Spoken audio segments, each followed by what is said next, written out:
In today's video, I will be telling you a story from the science fiction thriller film The Mist. This story takes place in Bridgton, Maine. Artist David Drayton is our protagonist. David, along with his wife Stephanie and their 8-year-old son Billy, hide in their basement from an intense thunderstorm. The next morning, they survey the property to determine the extent of the damage. While investigating the damage, they noticed a looming mist that is slowly approaching. The mist is so huge that it almost seems to swallow the lake as it advances. David and Billy join their neighbor Brent Norton on a trip to town to buy supplies. As they enter the town, it becomes clear that chaos is brewing. They enter the supermarket and watch the panic unfold outside from the window. Police cars dash down the street, and the sound of alarms and sirens fill the air. Mrs. Carmody, who is a religious fanatic, is in the store. She believes that the approaching mist is proof that the end of days has come, and she proselytizes this very loudly. A man, Dan Miller, runs into the supermarket and alerts about the imminent danger. The noise of the sirens outside gets louder, and the store managers, Ollie and Bud, decide that closing the store would be the best option.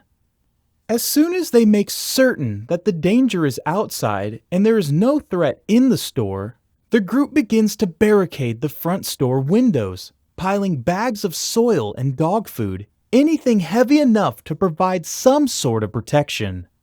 They also duct tape the cracks from the tremors. This proves to be a wise decision because as they close off the supermarket, the mist covers the store. In an attempt to fix the store's emergency generator, Norm, the store bagger, goes outside.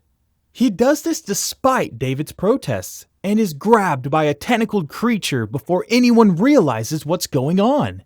David gets dragged off into the mist, letting us know that there is something in the mist. This event gives the people in the store a clearer understanding of what's at stake, prompting them to take drastic steps to ensure their survival. David and Ollie guide the customers on how to barricade the store's windows. However, a woman decides to leave to go home to her children, willing to risk getting carried away by the strange creatures that came with the mist. Brent also decides to leave, and he is followed by a group of people who share his skepticism. Norton forms a small group of followers who are skeptical of the reality of the supposed dangers in the mist. David and his followers are unable to convince them to stay in the supermarket. Before they leave, though, a biker goes with Norton's group to protect them. He ties a 300-foot clothesline around his waist to let the others know once they cross the distance. Once they cross 200 feet, though, Norton's group is attacked by a large unseen creature, and David and the others are able to drag back only the biker's severed body, proving to the remaining patrons that there are dangerous creatures in the mist. They leave the store to seek help, but end up getting killed. David begins to interact with the other people in the store, and soon forms a bond with several people, including 2 ladies, Amanda and Irene. Amanda owns a revolver, which she carries around in her purse. She hands her pistol over to Ollie, who is a former regional shooting champion. As nightfall approaches, so does the dread of the people in the store. The worst of their fears came true once it became dark. The lights from the store attracted huge flying insects. As though things weren't bad enough already, the insects attract pterodactyl-like creatures, one of which ends up crashing into the store through the windows. This allowed the insects to swarm in, sending the store into a violent panic. This led to 2 people getting killed, and another getting burned to death while trying to incinerate the insects. Mrs. Carmody, the store's prophet of doom and proselytizer, escapes the event unscathed. This causes her to proselytize even more intensely, and due to her miraculous survival, she begins to gain influence among the customers in the store, some even deciding to follow her. The next morning, eventually, the need for medical supplies forces the group to send out a small party that will go search for the needed supplies. However, the group is attacked by an enormous spider that kills 2 men. Joe died from his wounds while they were in the pharmacy, making the expedition fruitless. The rest managed to escape and return to the store. Their failure causes a power shift to occur. Mrs. Carmody, who opposed the trip outdoors, has gained even more influence and continues to do so by promising the customers protection from the monsters and the mist. David's group eventually discover 2 soldiers from the military base have committed suicide via hanging, and demand from Jessup what the Arrowhead Project was and how it caused the disaster.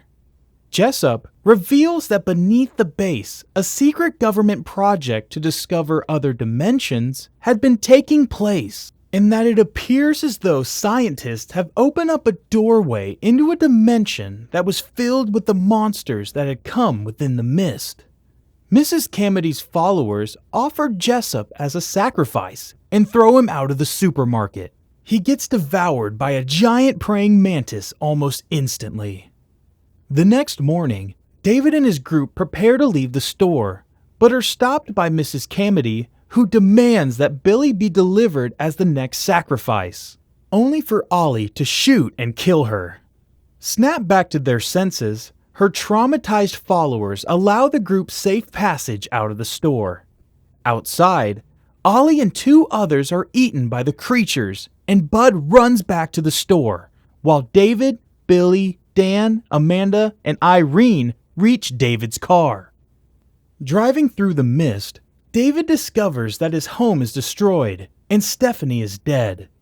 Devastated, he drives away from town, passing a colossal 6-legged beast and eventually running out of gas. With no means of escaping the mist, the resigned group members decide to end their lives. David shoots Billy and the other 3 survivors with his 4 remaining bullets before leaving the car to be taken by the creatures. The mist suddenly dissipates, revealing the vanguard of a U.S. Army armored column that is in the process of exterminating the creatures and restoring order. Seeing that they have also rescued those from the store, including the woman who left to go get her kids, it dawns on David that he killed his son and friends over nothing, allowing trauma and paranoia to get the best of him. If he had just been patient, if he had just waited in the store, he would have been rescued and wouldn't have to resort to murder. He drops to his knees and screams in horror and despair. The soldiers look on, utterly perplexed.